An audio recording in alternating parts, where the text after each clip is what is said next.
Padre nostro in cielo, il tuo nome è santo, il tuo regno venga su di me.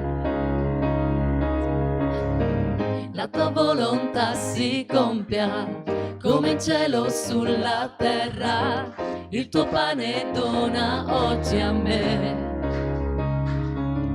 Per tuo nostro in cielo, il tuo nome è santo, il tuo regno venga su di me. La tua volontà si compia, come in cielo sulla terra, il tuo pane dona oggi a me. Perdona ogni mio peccato, perché io possa perdonare. Proteggi dalla tentazione e salvaci da ogni male. Questa è la mia preghiera, a te appartiene il regno, la gloria e la potenza. Questa è la mia preghiera, a te appartiene il regno, per sempre, amen. Padre nostro in cielo, il tuo nome è santo, il tuo regno venga su di me. La tua volontà si compia, come in cielo sulla terra, il tuo pane dona oggi a me. Perdona ogni mio peccato, perché io possa perdonare. Proteggi dalla tentazione e salvaci da ogni male. Questa è la mia preghiera, a te appartiene il regno, la gloria e la potenza. Questa è la mia preghiera, a te appartiene il regno, per sempre, amen. Questa è la mia preghiera, a te appartiene il regno, la gloria e la potenza. Questa è la mia preghiera, a te appartiene il regno, per sempre, amen. Per sempre, amen. Per sempre, amen. Grazie Signore, alleluia. Te, Signore.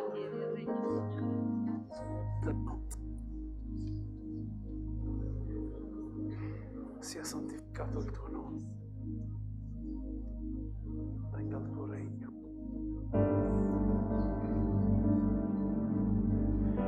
Oh, alleluia. Gloria a Gesù.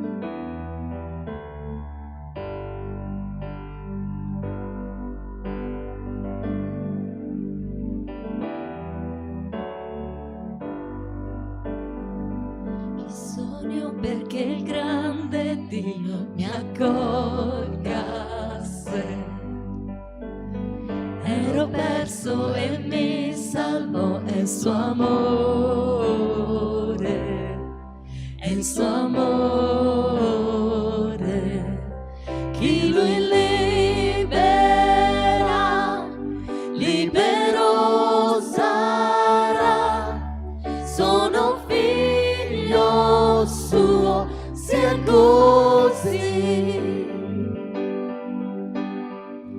Libertà ora ho perché mi riscatto. Vivevo in schiavitù ma Gesù morì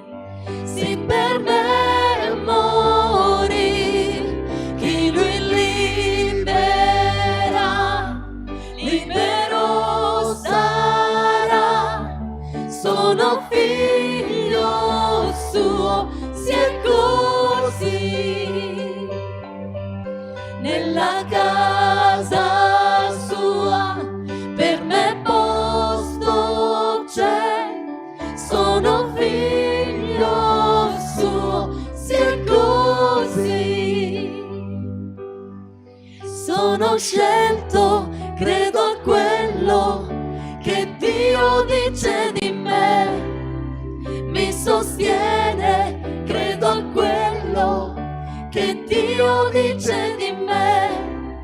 Sono scelto, credo a quello che Dio dice di me, mi sostiene, credo a quello che Dio dice di me, che Dio dice di me. Chi Lui libera, libero sarà, sono figlio suo, sia così. Nella casa sua, per me posto c'è, sono figlio suo, sia così.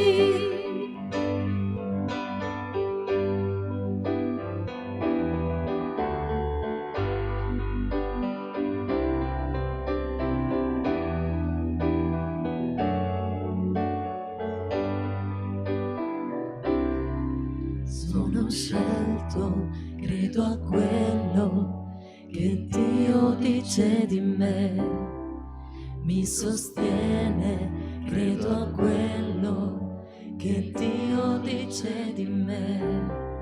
Sono scelto, credo a quello che Dio dice di me, mi sostiene, credo a quello che Dio dice di me.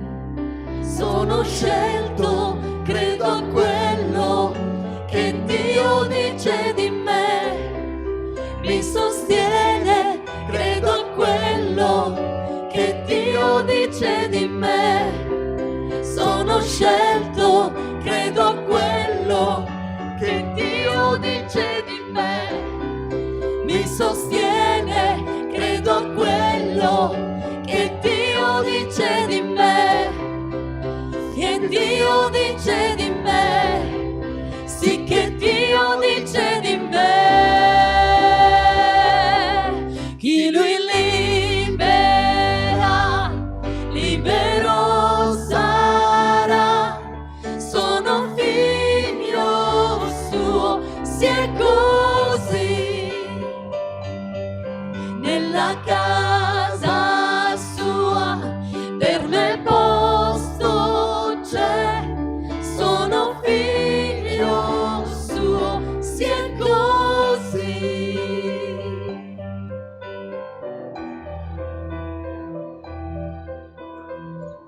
Quanti sono stati liberati? Quanti sono liberi questa mattina? Gesù disse: voi conoscerete la verità e la verità vi farà liberi. La verità è Gesù, non è una religione, ma la verità è Cristo Gesù il Signore. Quanti hanno sperimentato Cristo nella propria vita? Quanti sono nati di nuovo? Alleluia! Quanti sono qui questa mattina per lodare il Signore? A Dio la lode, a Dio la gloria, lodalo con tutto il tuo cuore. Non importa le tue problematiche questa mattina, noi abbiamo un Dio grande, un Dio che risponde, un Dio che guarda i cuori e conosce i cuori, il nostro Dio. È Lui che legge i cuori questa mattina di ognuno di noi, conosce le nostre paure, le nostre perplessità, i nostri dubbi, le incertezze, le situazioni difficili che affrontiamo. Dio conosce ogni cosa. Questa mattina io vorrei che tu ti potessi concentrare, potresti semplicemente aprire il tuo cuore e dire: Signore, questa mattina voglio donarti la mia vita. Non importa da quanto tempo tu l'hai fatto già, o magari non l'hai mai fatto, ma questa mattina vuole dire: Signore, ti offro il mio cuore.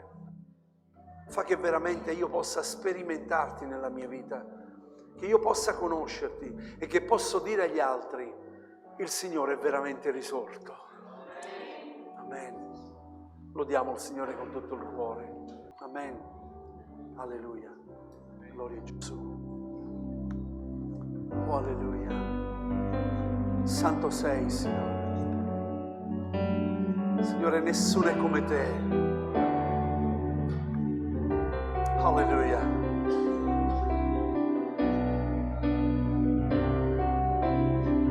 Alleluia.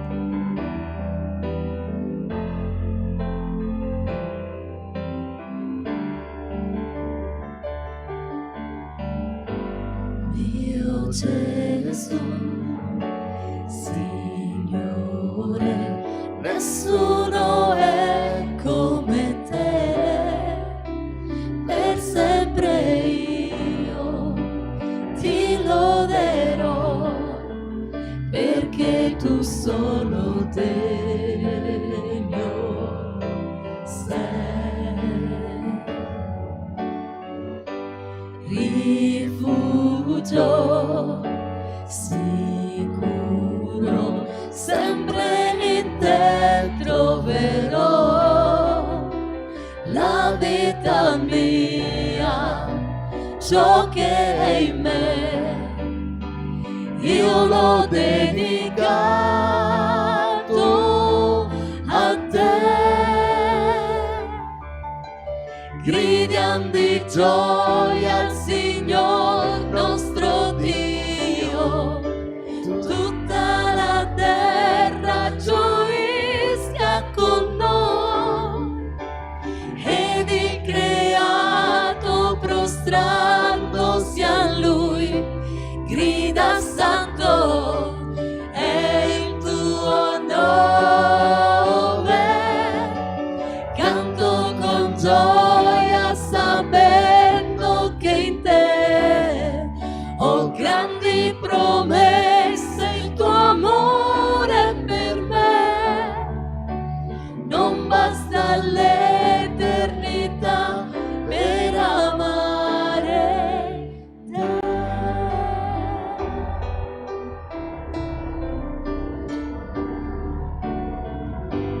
Mio Gesù, Signore, nessuno è come te, per sempre io ti loderò, perché tu solo degno sei.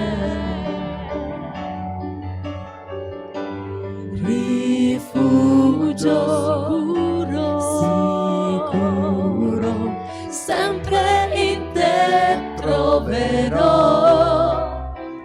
la vita mia, ciò che è in me, io l'ho dedicato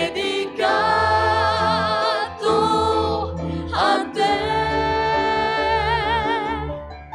Gridiam di gioia al Signor nostro Dio, tutta la terra gioisca con noi, ed il creato prostrandosi a Lui grida santo è il tuo nome,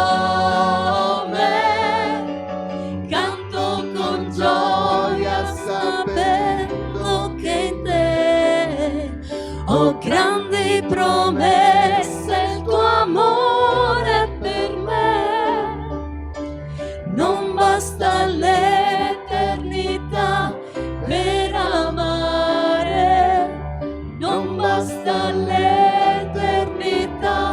per amare, non basta l'eternità per amare te.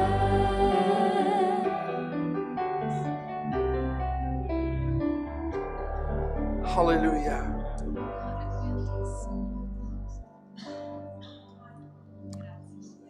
Mi sono rallegrato quando mi hanno detto andiamo alla casa dell'Eterno. I nostri piedi si sono fermati entro le tue porte, o Gerusalemme.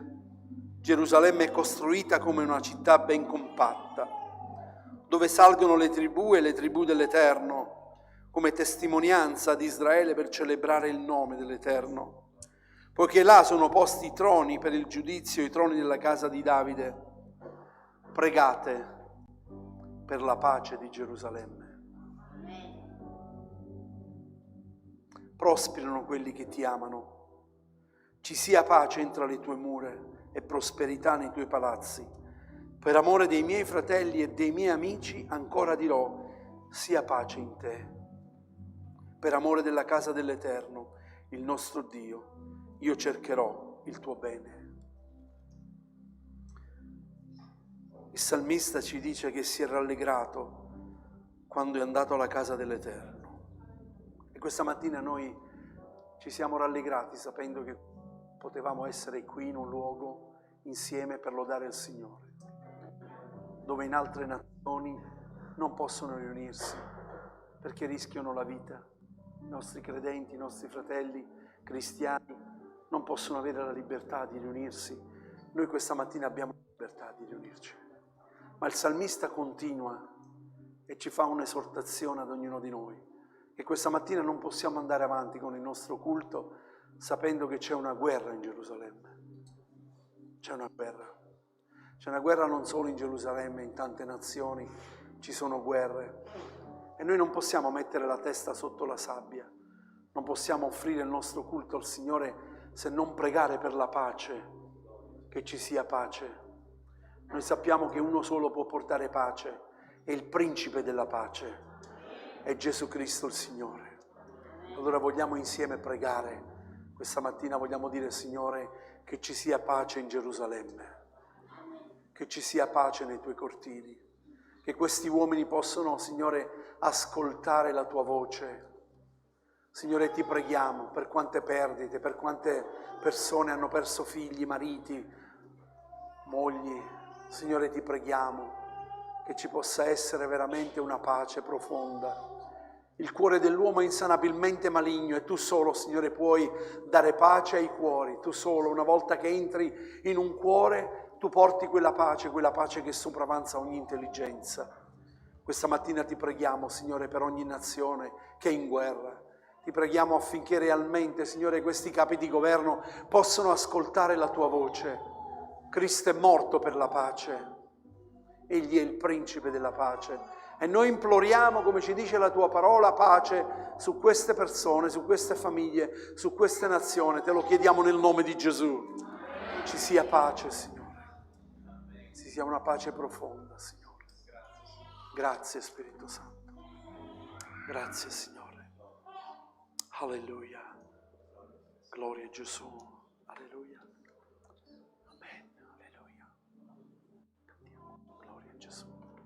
Grazie Signore.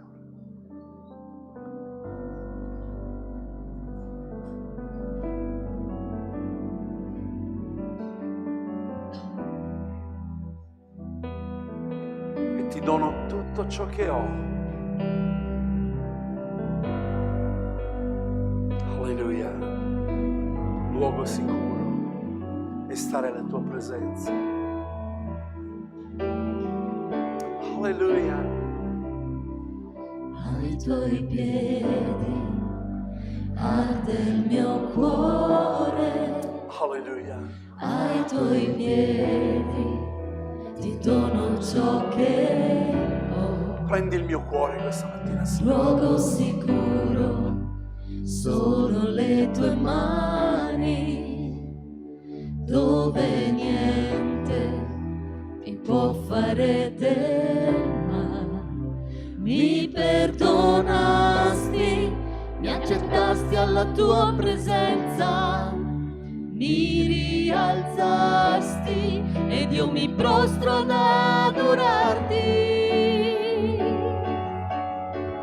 Non c'è un luogo più alto, più grande che stare ai piedi tuoi, che stare ai piedi tuoi. Non c'è un luogo più alto, più grande che stare ai piedi tuoi, che stare ai piedi tuoi.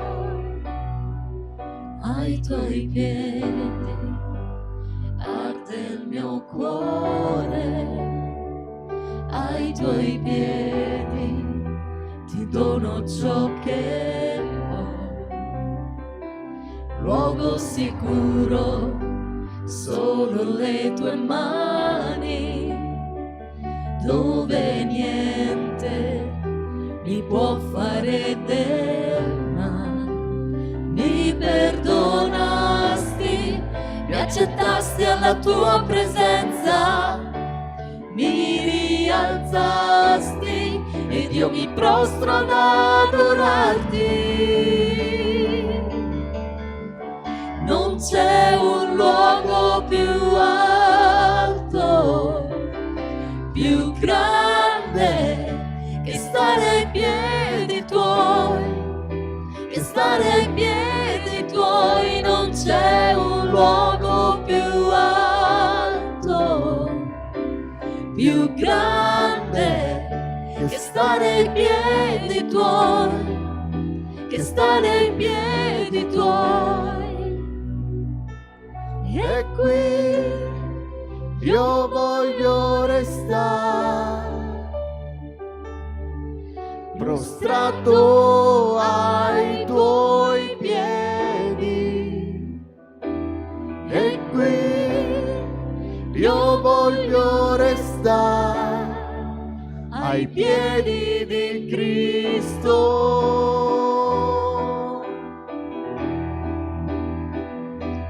E qui io voglio restare prostrato ai tuoi piedi. E qui io voglio restare ai piedi di Cristo. Non c'è un luogo più alto, più grande che stare ai piedi tuoi, che stare ai piedi tuoi. Non c'è un luogo più alto, più grande che stare ai piedi tuoi, che stare ai piedi tuoi. Non c'è un luogo più alto, più grande che stare ai piedi tuoi, che stare ai piedi tuoi. Non c'è un luogo più alto, più grande che stare ai piedi tuoi, che stare ai piedi tuoi. E questa mattina noi abbiamo il piacere, io in modo particolare, di avere una coppia, pastori, marito e moglie, e li conosciamo da oltre 40 anni, saranno, mamma mia quanti anni sono passati. Lui è pastore a Mantova, comunità di Mantova, e pensate, ieri mi diceva una cosa, no? Stavamo parlando di come Dio cambia e trasforma le persone. Mirko, mi permetto di dirlo perché figurati fra me e te. Dice, quando ho conosciuto il Signore io ero un comunista, ero di sinistra, ero proprio...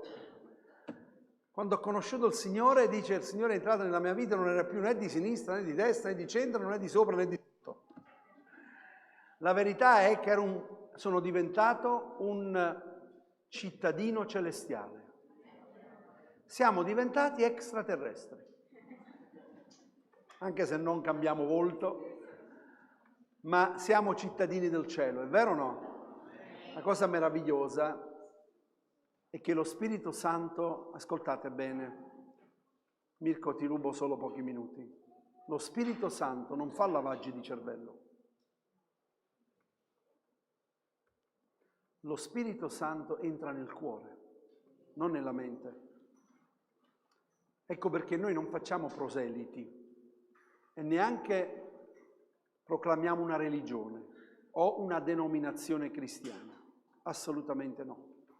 Noi vogliamo che tutte le persone conoscono Cristo, che si incontrano con Cristo, come lo abbiamo conosciuto anche noi. Io mi sono incontrato con Cristo risorto e posso dire, come disse l'Apostolo Paolo, non sono più io che vivo, ma Cristo vive in me. E la vita che ora vivo nella carne, la vivo nel Figlio di Dio che mi ha amato e ha dato se stesso per me. Questa è una realtà. Lui trasforma i cuori, trasforma le menti. E la cosa meravigliosa è che ci ha inseriti nel suo corpo e siamo membri gli uni degli altri. Ecco perché è bello quando ci vediamo tra fratelli, ci abbracciamo, ci salutiamo, perché se non ci vogliamo bene qui, ascoltate bene, se non ci amiamo qui, lassù non ci andiamo. È vero o no? Ecco perché ti dico, mi devi voler bene per forza. Per forza mi devi amare. Magari se mi vuoi mi puoi scansare, a volte sì, non sempre, però il Signore ci ha messi qui perché noi impariamo a stare insieme e impariamo ad amarci l'un l'altro, di un amore vero, sincero. Qui nessuno è perfetto, qui nessuno è santo con l'aureola dietro la testa. Siamo tutti peccatori ma salvati per grazia. E abbiamo l'amore di Dio, la misericordia di Dio, come Silvia questa mattina ha aperto l'incontro dicendo che la misericordia di Dio si rinnova ogni giorno lui si rinnova. Stamattina è una gioia anche vedere Eli. Dove sei? La moglie di John? Ah, eccola lì. Tesoro, è una gioia vederla, c'è anche suo figlio. Guardate che pezzo è, ma d'altronde con un genitore così. Che belli vederli. Bene. Esther, Donato, che Dio vi benedica, vi vogliamo bene, siete sempre benvenuti, siete della famiglia del Signore, quindi non avete bisogno di... Va bene, fratelli, adesso io vorrei dare subito la parola al pastore Mirko perché l'altra volta gli ho dato poco tempo e allora lui ha dovuto accorciare, però vogliamo dire, Signore, parla il nostro cuore. Quanti hanno bisogno di una parola che viene dal trono di Dio? Allora inchiniamo un attimo il nostro capo, chiediamo allo Spirito Santo. Paola, tu vuoi dire qualcosa? Ok, allora preghiamo un attimo. Gloria al tuo nome. Signore, noi ti ringraziamo, ti benediciamo perché siamo qui questa mattina e se siamo qui siamo pienamente coscienti che non è per la nostra volontà, ma perché tu, Signore, ci hai portati qui. Hai fatto sì che ogni cosa potesse essere secondo la tua volontà e sicuramente non è un caso per cui siamo qui questa mattina.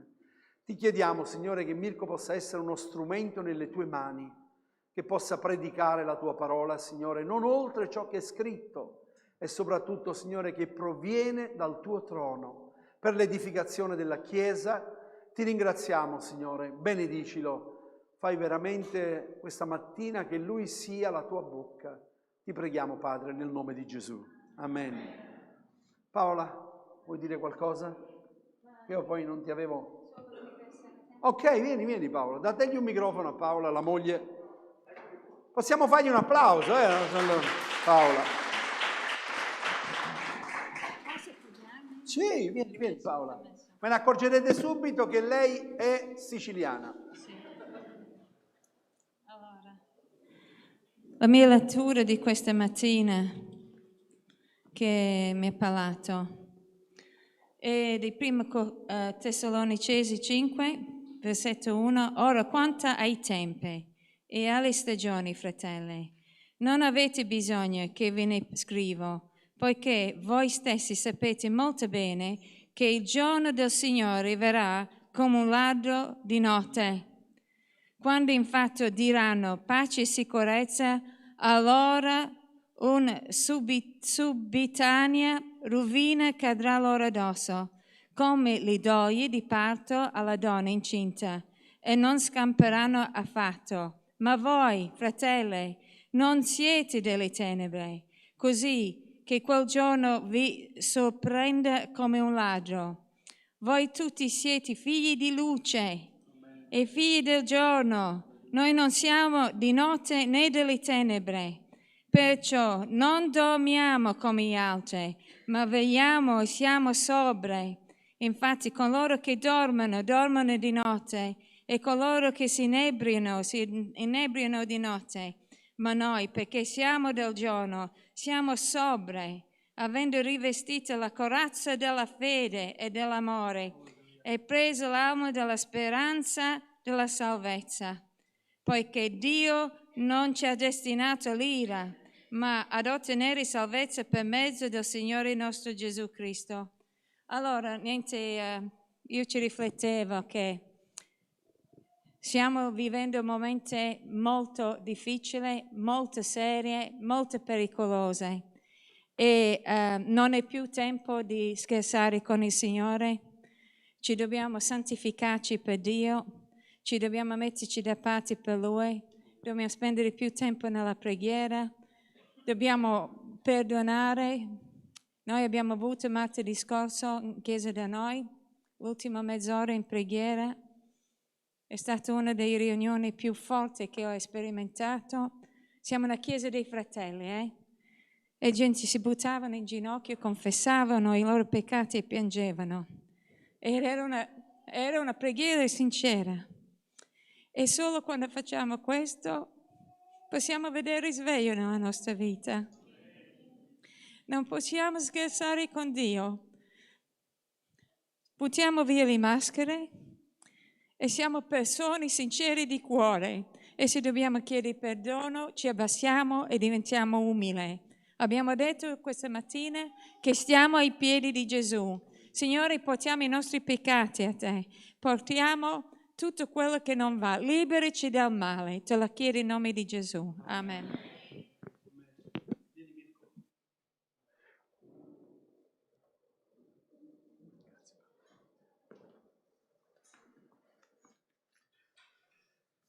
Pace a tutti. Noi dalle nostre parti diciamo ciao, che vuol dire ciao, che vuol dire schiavo. Schiavo di Cristo e schiavo dei fratelli.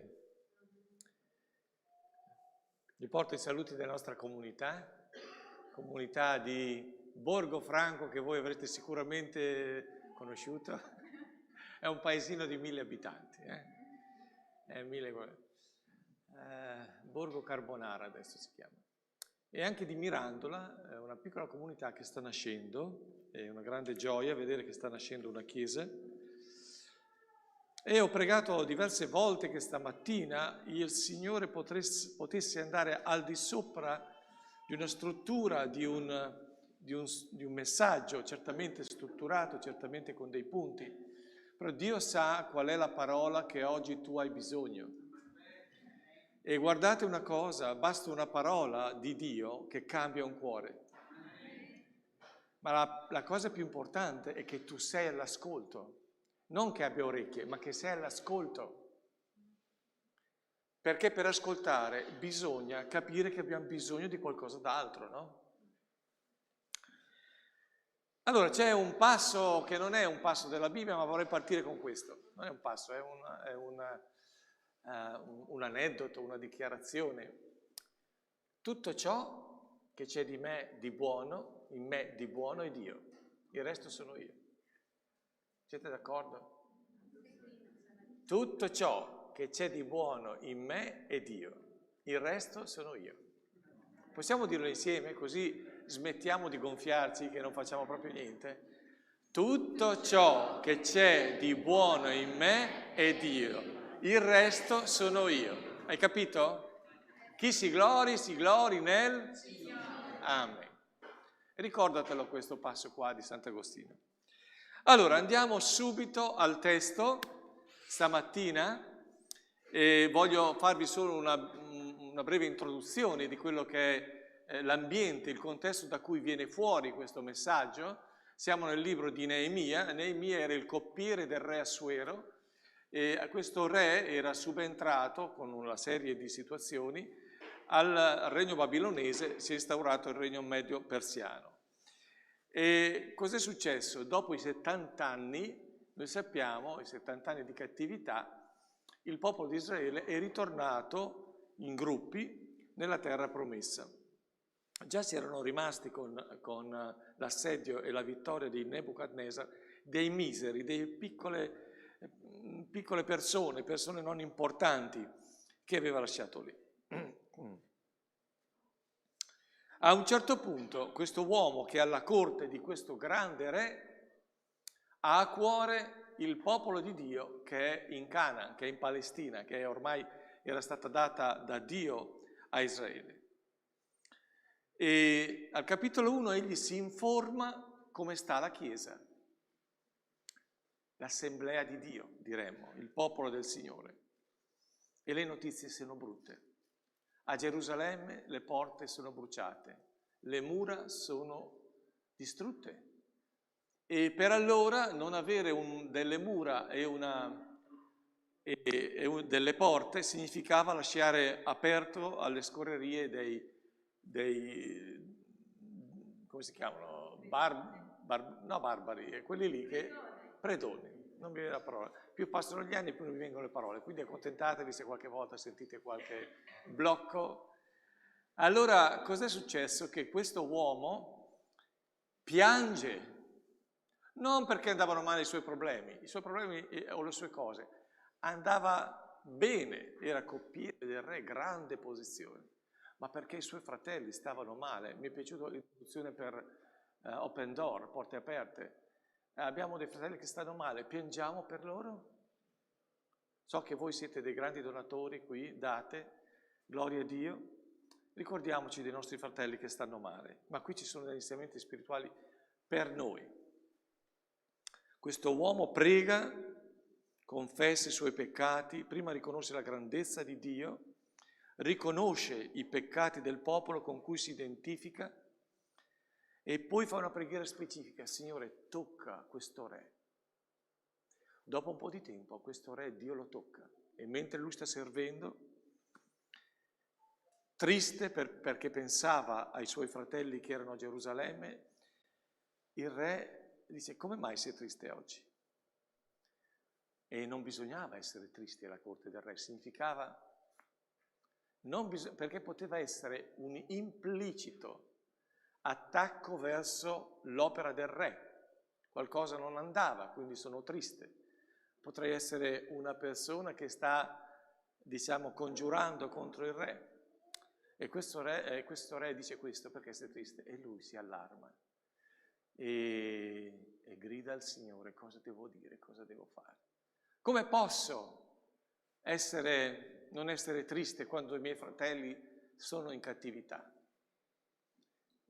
E il Signore tocca questo re, dice: cosa vuoi fare? Cos'è che chiedi? Dice: voglio andare là, voglio stare vicino ai miei fratelli che stanno male. Una cosa importante, io mi sono posto davanti a Dio nella mia chiesa, penso che anche lo fa Gianni: quando c'è qualcuno che sta male, tu devi essere col fratello. Perché lo Spirito Santo ci porta sempre verso le persone che sono in afflizione, anche i non credenti. Anche un vicino che sta male, vai là, interessati, fa una piccola preghiera. Noi lo facciamo, abbiamo fatto tante volte e abbiamo visto in questo modo persone salvate all'ultimo minuto, non credenti. Amen. Vai, mostra l'amore di Dio e predica il Vangelo e qualcosa succede. Non stufarti se per 99 volte le porte sembrano chiuse, c'è sempre un momento in cui nella tua obbedienza Dio benedice. E quindi qui comincia un discorso, un percorso, un'attività. Dio concede a Neemia di andare, gli dà anche degli ufficiali, gli concede delle lettere per distribuire intorno ai governatori che circondavano questa Gerusalemme distrutta, e va con del materiale, poi richiederà anche del materiale lì. Insomma, la benefica mano di Dio era su di lui.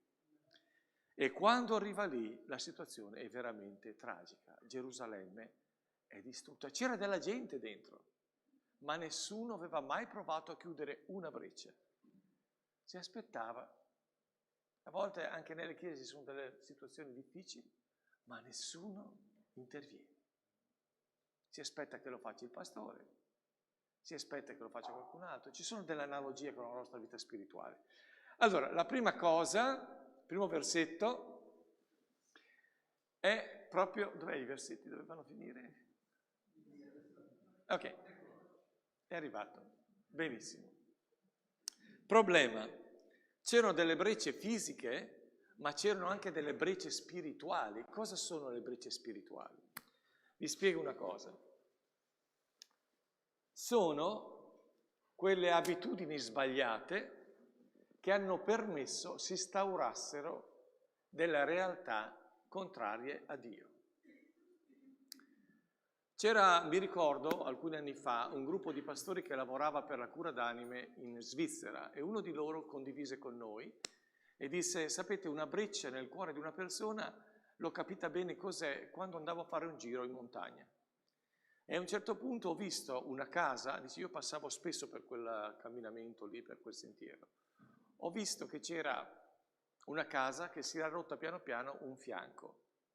Poi dice, sono passato dopo un temporale e un pino era caduto ed era entrato dentro la casa attraverso quella breccia.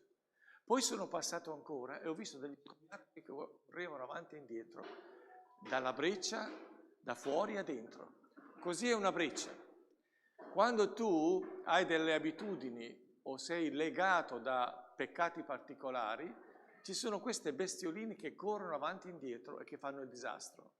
Bisogna, perché tu elimini queste bestioline che sono i pensieri sbagliati, tutto ciò che si eleva contro la conoscenza di Dio, bisogna che tu la prendi alla luce della Scrittura, confessi il tuo peccato e permetti che lo Spirito Santo ti guarisca con la sua parola e con il suo Spirito. Non so quali sono le tue brecce, ma se ne hai, ed è facile averne, devi permettere che lo Spirito di Dio chiuda la breccia. Queste abitudini che a volte sembrano virtù, ma non lo sono. L'esaltazione di se stesso. Quante volte io devo lottare contro l'orgoglio? Non voglio che faccia una breccia nella mia vita. Amen? Non voglio essere un orgoglioso. Chi si glori? Ecco perché ho detto questo prima. Ciò che c'è di buono in te non sei tu, è Dio se l'hai ricevuto nel tuo cuore.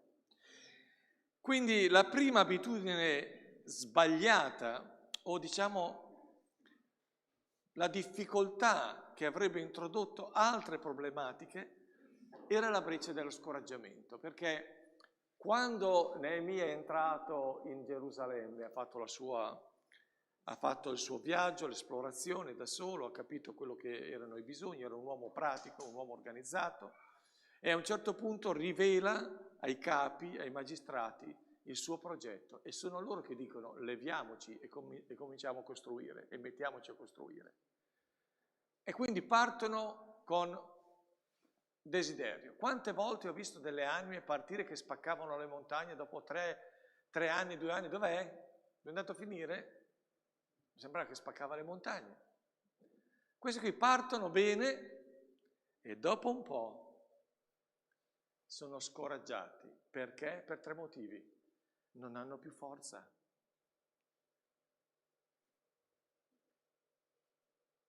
Le macerie sono tante. Quante macerie ci sono nella tua vita? Cose che non hai rimosso. Cose che devono essere rimosse sono lì un peso nella tua vita. Non riusciremo a costruire le mura. L'opera è talmente grande, abbiamo talmente tanti bisogni, abbiamo detto stamattina davanti a Gesù, che abbiamo bisogno che Dio tolga le macerie delle nostre sconfitte, che Dio ci cambi, che Dio ci liberi, che Dio ricominci un'opera di liberazione, di sollevamento, cioè Dio vuole darci quella leggerezza che viene dal fatto che il peccato è stato tolto. E quindi c'è un primo problema, una breccia, le macerie sono molte, le forze non le abbiamo e non riusciremo a costruire le mura. Il lavoro con le anime è un lavoro difficile, perché sembra che sia guarito, ti dice amen, e il giorno dopo non c'è stata la guarigione. Parlo di guarigioni spirituali. Perché passa attraverso un principio, il cambiamento comincia con l'umiliazione. Devi umiliarti finalmente davanti a Dio e cominciare a dire: Signore, sono un fallimento. E diceva giustamente un fratello tempo fa, la Chiesa è fatta di falliti che hanno capito che senza Dio non possono fare nulla. Quante cose facciamo? Mio figlio lavora in America in una chiesa di 600 persone, lui è reverendo, ma dà un aiuto ai senior, ai pastor senior, tutte queste cose qui. A parte che sembra un'organizzazione, una chiesa americana, non lo so. Però quante attività che alla fine è di qui, è di là, è di su, è di giù, è un ufficio per questo, è un ufficio per l'altro. Fratelli, abbiamo bisogno di due cose: essere ubbidienti e proclamare il Vangelo. Amen? Tutte le altre cose, via, aria. Perché la Chiesa deve ubbidire a Dio e proclamare le virtù di Cristo. E devi uscire dalla Chiesa proclamando Gesù, ma vivendolo, perché se tu non lo vivi, sai cosa trasmetti agli altri? Ruolo, ipocrisia, vanità, religiosità. Ma quando tu capisci che Dio ti ha amato così come sei ed è entrato nella tua vita e ti fa vedere tutto il suo amore, tu sei, diceva giustamente un uomo di Dio, quando un solo cuore si arrende a Cristo è una bomba atomica. Pensate a Elia, pensate a Eliseo, pensate a questi uomini ripieni dello Spirito, cosa hanno fatto nella loro generazione. Tu puoi essere quel cuore. Dice, ma io ho 90 anni. E beh, va bene, gloria a Dio. Io non vedo gente di 90 anni qui, c'è qualcuno di 90 anni. Ma quando siamo deboli, allora siamo forti. Diceva qualcuno che Dio ha mandato a liberare Israele della gente da una casa di riposo, perché c'era Mosè che aveva 80 anni, Aarone che aveva 4 anni di più, e poi chi ha mandato anche? Poi c'era anche Ur che si è fatto che era vecchio anche lui, che dopo ha dato una mano. Anche Miriam che era più vecchio. Insomma, erano tutti vecchietti, eppure Dio ha usato loro per fare una cosa incredibile. Allora, cosa fa Neemia? Quindi parleremo velocemente di queste cose. Lui vede che c'è un bisogno, la gente è scoraggiata, le macerie sono tante, non ci sono forze. Cosa fa? Due cose semplici. Dice, allora disposi il popolo per famiglie, con le loro spade, le loro lance, i loro archi, nelle parti più basse del posto, dietro le mura, allo scoperto. E dopo aver ben esaminato ogni cosa, mi alzai e dissi ai notabili, ai magistrati, al resto del popolo, non li temete, ricordatevi del Signore, grande e tremendo, combattete per i vostri fratelli, per le vostre figlie e figlie, per le vostre mogli e per le vostre case. Due cose, ricordati che Dio è con te se tu sei con Lui.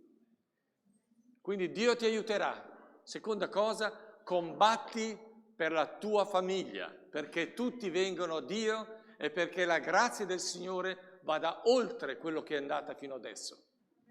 Sapete, a fine anno, noi da noi, penso farete che voi, si fa un resoconto e poi si mettono degli obiettivi. Ma quale obiettivo migliore è quello di dire Signore salva tutti i miei cari? E lui, da bravo stratega, Neemia, cosa fa? Questi non hanno più forze, bene, gli mettiamo i figli vicini, dietro. Quando arriva il nemico dovranno combattere perché non siano ammazzati loro. Allora cosa fa lui? Li fa combattere per famiglie, combattete per le vostre famiglie, e questo è quello che ti dà più forza, perché se tu cedi il peccato non entrerà nella tua famiglia, se tu cedi la tentazione saranno maledetti invece che benedetti i tuoi figli, ma se tu resisti al male saranno benedetti, perché è benedetta la famiglia di quelli che amano Dio. Quindi lotta contro il peccato, vinci per amore del Signore e della tua casa. Amen? Lottiamo per queste cose, non lasciamoci scoraggiare, perché i nostri affetti sono la nostra forza. Se tu ami Dio, Lui è la tua forza. Se tu ami i tuoi figli, loro sono la tua forza per vivere. C'è stato uno che è morto e risorto, l'abbiamo sentito in inglese, insomma a un certo punto lui ha visto il Signore e tutto il resto, poi aveva la possibilità di ritornare in vita o di tornare in cielo. E dice, se aprivo gli occhi ero con la mia famiglia, aveva 4 figli, se li chiudeva, andava con Gesù, che era lì che aspettava. Dice, mi sono trovato così.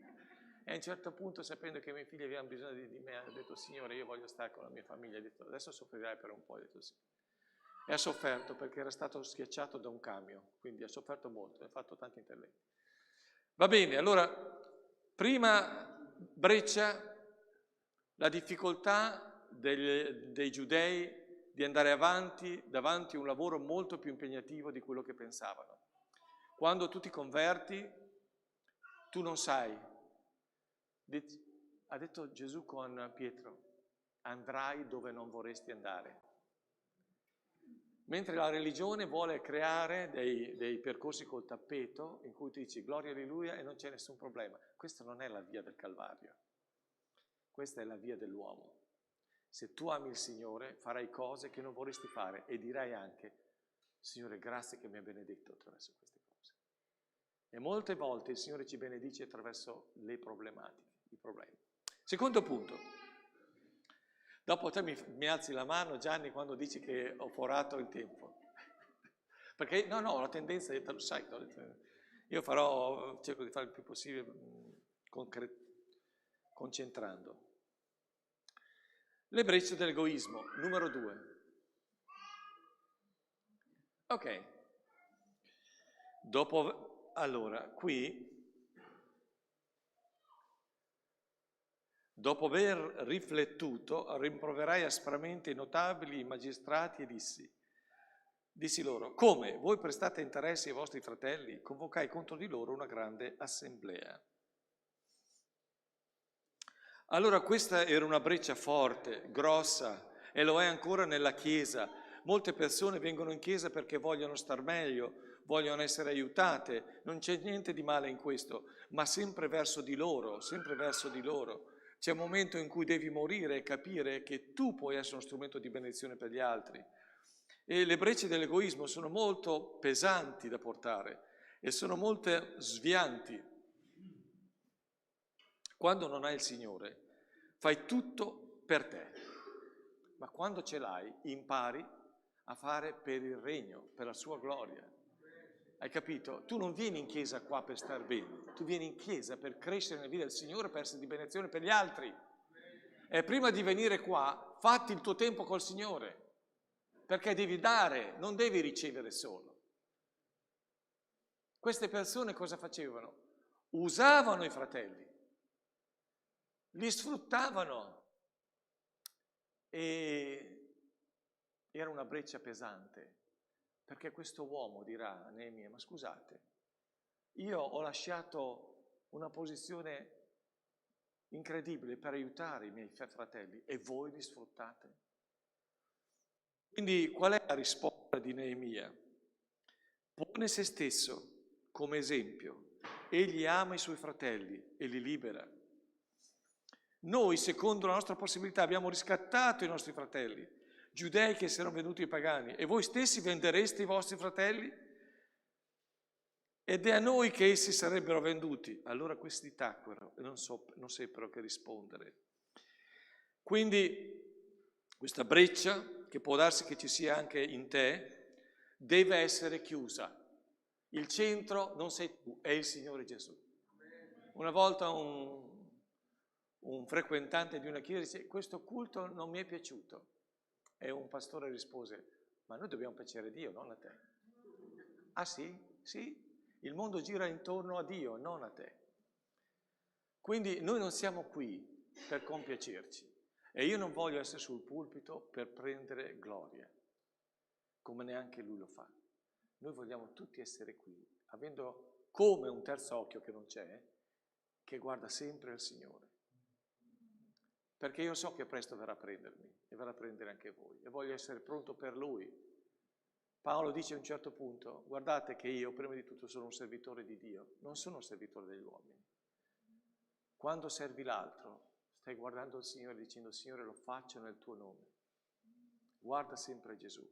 Togli via queste brecce di egoismo e di scoraggiamento. Il Signore ha cura di te e vuole esaltare se stesso in te. Terzo punto,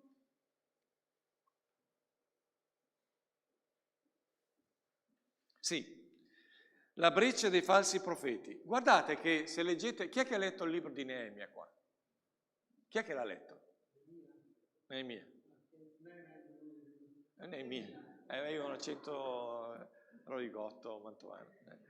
Allora, il libro di Neemia è veramente bello, perché vedi proprio quando tu vuoi edificare i problemi che sorgono. Non entrano mai in contatto con i nemici, non c'è mai uno scontro. I veri problemi sono nella Chiesa, sono nel popolo di Dio. Qui è il problema. Non abbiamo capito che oggi la battaglia è nelle tue case e nelle chiese. Ci sono fratelli perseguitati in Cina, in Corea, in Iran, dappertutto. Però la guerra è qui, anche adesso. E Satana può, in questo momento, cercare di aprirti ancora di più una breccia di incredulità. Ma lo Spirito è qui per mostrarti che queste parole sono vere e possono essere applicate alla tua vita. Falsi profeti si sono fatti avanti e hanno detto, ma ascolta, semplifico perché il versetto lì, i versetti su, ma vieni nella casa di Dio perché i nemici verranno ad ucciderti. Ma dice, io non vengo lì, non vengo perché un uomo come me non viene nel Tempio. Allora io compresi, versetto 12, che questo profeta non era mandato da Dio, ma avevano pronunciato quella profezia contro di me perché Tobia, che era di origine samaritana, no, Tobia era ammonita, Sanballat era di origine samaritana, lo avevano pagato per impaurirmi e spingermi ad agire a quel modo e a peccare, per avere un precedente che mi causasse una cattiva reputazione e disonore. Dio mio, ricordati di queste cose, in sintesi, e di questi profeti che hanno cercato di spaventarmi. Quante persone dicono il loro parere sulle cose di Dio e quante volte sono fuorvianti. Alla parola, alla testimonianza, noi dobbiamo sempre ricercare se c'è la corrispondenza di quello che gli altri dicono nella parola. Amen, fratelli? Se c'è, allora possiamo dire il nostro amen. Se non c'è, oppure viene estrapolata da un contesto che è diverso, per quello devi leggere la Bibbia. Devi leggerla tu, non solo il pastore deve leggere, ma leggila tu, perché in modo che tu puoi capire, poi vivila, perché anche l'esperienza, dice in Romani 12, è molto importante. Cioè, la credo e la vivo. Come reagisce questo uomo a una falsa profezia? Usa il discernimento spirituale, allora io compresi. A volte senti profezie di qua o di là, ma tante volte non sono da Dio. Io ho sentito le profezie da Dio, ho capito che erano da Dio perché in armonia con la parola del Signore, e altre che non lo sono. Lui usa il discernimento. Perché dico questo? Perché il Tempio non era il luogo per nascondersi, il Tempio era il luogo per andare ad adorare Dio. Capisci? Chi si è nascosto lì? Bisogna leggere la Bibbia per capirlo. Solo Joab, il generale di Davide, che quando Davide è morto, Salomone, memore dell'incarico che aveva dato Davide a lui, prima di morire, dice questo mettilo a posto, questo mettilo a posto. Insomma, Joab era stato cattivo, era stato un generale abile ma anche cattivo. E quando ha capito, con un colpo di stato che voleva fare con un altro figlio, che era sotto le grinfie di Salomone, è andato a nascondersi nel Tempio e Salomone ha fatto ammazzare lì. Il Tempio non era per nascondersi e questo fratello, Neemia, ha capito. C'erano due cose, la Bibbia che ci dice che il Tempio è fatto per adorare Dio e il discernimento. Capisci? È importante che usi, mi diceva il fratello Angelo Onesta, che il dono più importante di cui oggi c'è bisogno è il discernimento. Tu senti gente di io sono evangelico. Cosa vuol dire oggi essere evangelico? Vuol dire tutto, vuol dire niente. Ci sono persone che dicono di essere evangelici che non sanno neanche cos'è il Vangelo. Allora, essere evangelici vuol dire aver conosciuto il Vangelo della grazia, della pace, l'unico Vangelo. Una volta entrai in un paesino dove ci sono gli Amish. Sapete dove sono gli Amish? Nel Lancaster, Pennsylvania. Siamo entrati in una cameretta dove c'era una specie di negozio biblico con dei vangelini di qua e di là, di trattati, e c'era uno con le tiracche, no? Con la barbetta lunga, e questo qui ci guarda e fa What kind of gospel do you share? Condividi? Cos'è che condividi? Ha detto, per me è solo un Vangelo. Dice, quale Vangelo? Che Gesù Cristo è venuto per salvare i peccatori e che la salvezza è solo attraverso l'opera della croce. Dice, questo va bene. vai, prendi, gira. Perché ci sono tanti di quegli Vangeli falsi che, va bene, adesso non facciamo un discorso. Però usa il tuo discernimento, ma soprattutto ricordati che il discernimento è originato dalla parola di Dio. Più la conosci, più distingui. Punto 4, la breccia del compromesso con i pagani.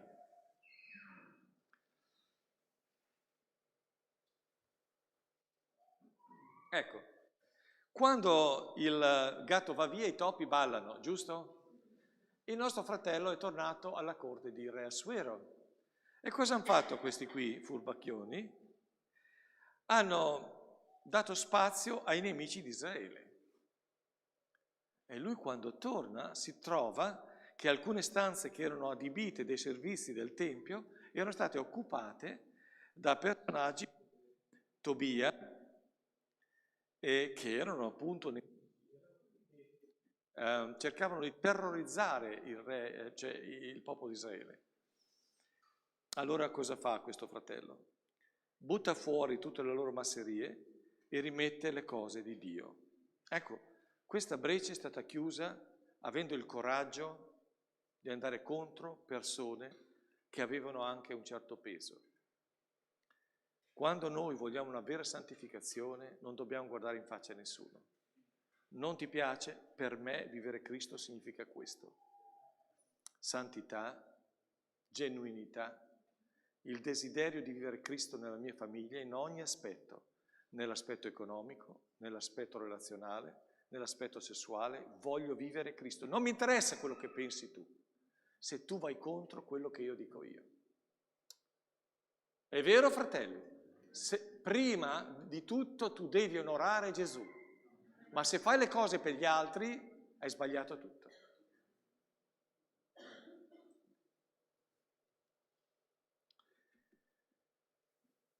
Quindi il coraggio di buttare fuori cose che non vanno bene. La breccia del disinteresse per le cose spirituali, stiamo andando verso la fine. Punto 5. Ok, cosa succede qua? Quando lui era via, i bravi giudei hanno smesso di dare la decima ai Leviti. Non si sono più curati dell'opera di Dio. E quindi quando ritorna i Leviti sono andati via. Perché? Perché morivano di fame.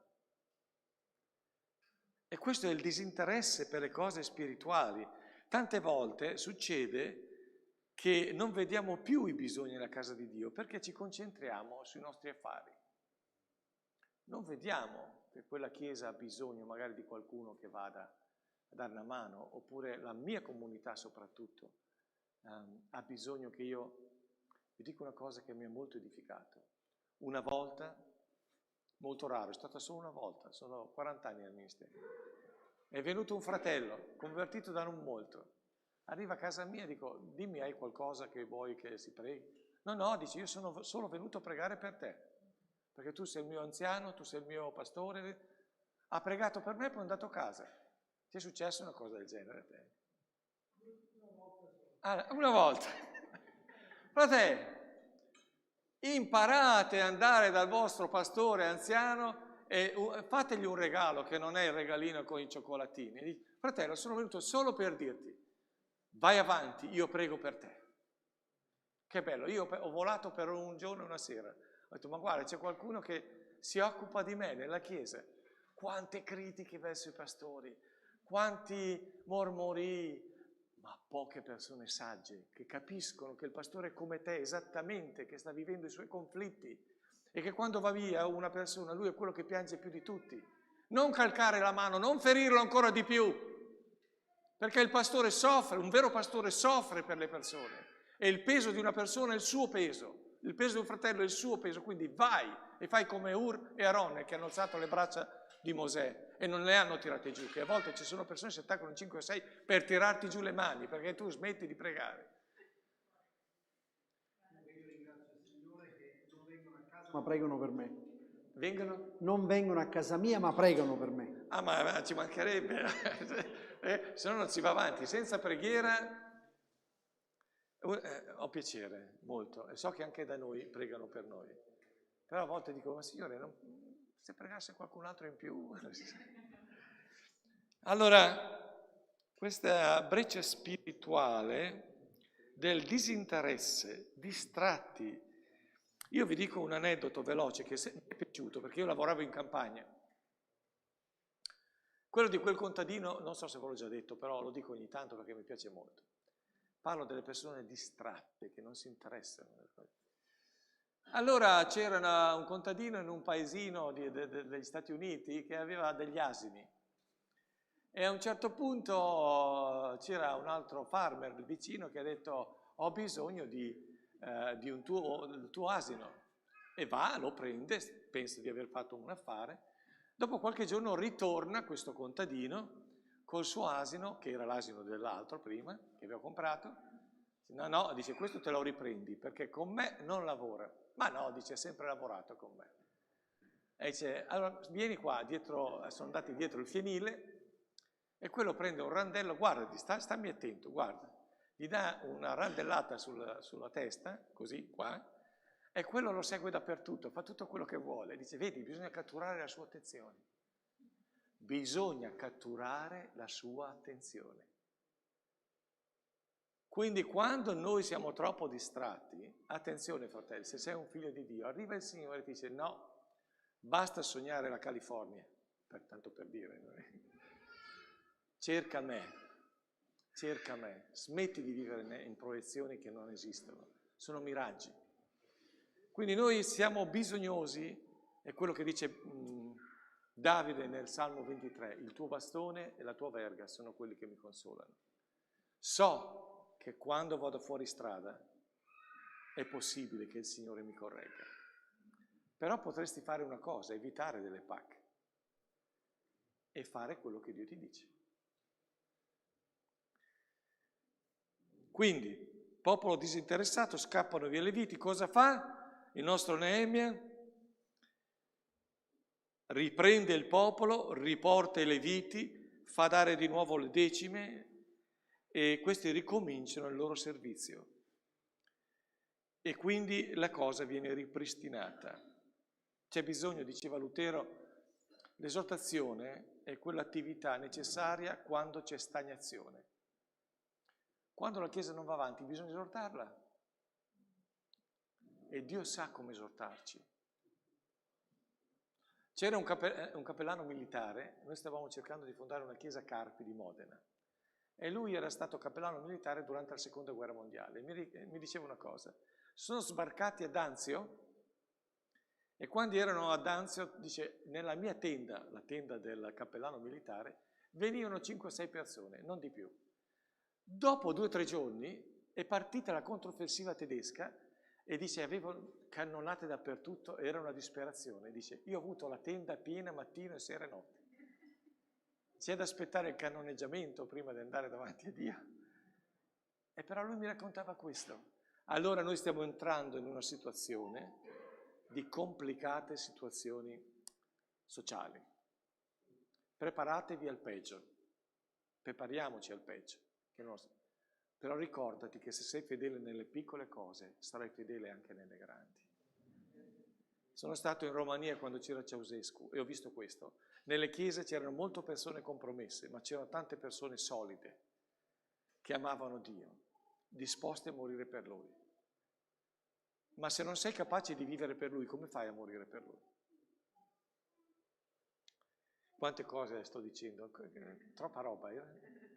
Ho finito adesso. Quindi quando noi ci disinteressiamo, il Signore interviene. Poi c'è la breccia della disubbidienza verso la parola di Dio, e questo era il lavoro del sabato. Commerciavano quando bisognava che stessero tranquilli. Il sabato era un giorno dedicato a Dio. E ricordiamoceli, domenica, domus, il giorno del Signore. E queste persone non gli interessa, loro hanno i loro affari. C'è una coppia che viene in chiesa, ogni tanto sparisce perché la domenica deve andare sulle Alpi in moto. Ho detto, io sono arrabbiato con voi, ma poi ho detto, Signore, se non sei tu che parli, questo non capisco niente. Cioè, se tu onori Dio, Dio ti benedirà, ma se tu non lo onori, non venire Dio non ti ascolterà. Ascolta il cieco nato, che a un certo punto ha detto, Dio ascolta quelli che sono pii, Dio ascolta quelli che si dà, pii vuol dire avvicinarsi a Dio con costanza, pietà. La pietà in questo senso non è fare il bene agli altri, ma è appartarsi per il Signore, santificazione. E Neemia non era una persona che stava lì a disquisire. A un certo punto, guarda che vi faccio arrestare. Se voi fate queste cose qua, io vi faccio arrestare. Qua non siamo il tempo del Nuovo Testamento, dell'Antico Testamento. E poi l'ultima cosa è la breccia dei matrimoni misti. Si scopre, sia in Neemia che in Esdra, che ci sono un sacco di persone che sono sposate con non credenti. E questo è un grosso problema per Israele. Non so quanti giovani ci sono qui. Io ho fatto una cosa nella mia vita. Quando il Signore mi ha salvato, io ero solo per Dio. Ero in mezzo a degli ippoidi di qua e di là, ma il Signore mi ha detto, tu ti devi separare da loro, me l'ha detto nel Salmo 50. Quanto te, o empio, spetta a te parlare dei miei precetti, a te che ti diletti della compagnia degli adulteri e dei malfattori? Mi ha dato una pugnalata, ma non c'è bisogno di scuola biblica è l'ubbidienza alla parola di Dio. E io mi sono separato. E poi ho detto, adesso Signore dammi una chiesa, perché io non sapevo dove era la chiesa evangelica, non lo sapevo. E il Signore, attraverso un digiuno, una preghiera, la chiesa evangelica di Mantova è arrivato all'ospedale dove lavoravo. E io, un mio amico, tutti i capelloni, siamo andati si sono spaventati gli anziani quando ci hanno visti. Abbiamo detto, sono entrato là e hanno detto, ma perché io avevo una radio, parlavo con una radio e parlavo di Dio, tra l'altro. Ma tra l'altro mi hanno detto, aspetta, prima di parlare di Dio abbi una chiara dottrina, cerca di capire. Però mi ricordo che dopo un po' che ho frequentato quella chiesa, ho detto, Signore, dammi una donna che ama Dio. Non ho detto dammi Miss World, o che so, la donna più intelligente del pianeta. No, ho detto una donna, dice la bellezza è fallace e la grazia è cosa vana. È una donna che teme l'Eterno, che sarà lodata. Vuoi essere lodata? Sii una donna di Dio. Meno trucco e più alleluia e gloria a Dio. L'ho trovata, è venuta dall'Iran, il Signore ha sentito, ti mando questa qua, dall'Iran. Era là che si è convertita in Iran, mia moglie si dà testimonianza e da via stanotte. E ci siamo incontrati in chiesa mentre io parlavo del peccato dei giovani di cui ero responsabile. Cerca Dio e Lui ti darà ciò di cui ha bisogno, non quello che tu vuoi tu, quello di cui ha bisogno. E oggi tu hai bisogno di chiudere le brecce. Chiudi con l'incredulità, l'egoismo, con il disinteresse per le cose di Dio, abbiamo detto alcune cose, compromesso con i pagani, disubbidienza, matrimoni misti, cioè, vabbè, se tu ti sei già sposata con una persona che non è credente, prega che si converta, mica lo devi ammazzare, no, che gli mostri il tuo affetto e preghi per lei o per lui, va bene? Io ho finito, però vorrei fare una preghiera e anche un appello, lo facciamo un appello. Amen. Alleluia, gloria a te. Vogliamo starci in piedi, fratelli? È mezz'ora che ci parla la parola di Dio, quindi qualcosa dobbiamo cogliere e applicarlo, se no questa mezz'ora è contata poco. Se le tue orecchie erano aperte e anche il tuo cuore, in questo momento puoi decidere di chiudere con una breccia che non piace al Signore, un'abitudine sbagliata, e cominciare a dire, Signore, voglio piacerti e voglio smettere con tutte queste cose che non ti piacciono. Se qualcuno vuole venire avanti per ricevere preghiere, per avere la forza necessaria per chiudere con certe cose, venga avanti e Gianni e io pregheremo per te, pregheremo perché tu sei liberato da un'abitudine peccaminosa e tu devi lottare dentro di te affinché tu voglia il regno di Dio. Gesù Cristo è morto sulla croce per liberarci e distruggere le opere di Satana. E stamattina vuol distruggere l'opera di Satana nella tua vita. Amen? Quindi, avanti chi vuol venire e noi preghiamo. Grazie per questo messaggio, grazie per questi cari, grazie per il fratello Mirko, per Paola, Signore. Continua a benedire le loro vite, il loro ministero, la loro chiamata. Grazie, Padre, nel nome di Gesù. Amen. Gloria a Dio. Se non avrete preso il libro, che è gratuito, ve lo potete prendere. Non so quanti ce ne sono ancora, Carlo. Ce ne sono ancora? Pochi, ma è gratuito, è molto bello, guardate che ve lo regaliamo. Quindi andate da Carlo e ve lo prendete. E anche la Bibbia. Dio vi benedica, a Dio piacendo a domenica prossima. Se volete mettere l'offerta c'è una cassetta lì, una lì e un'altra fuori. Che Dio vi benedica.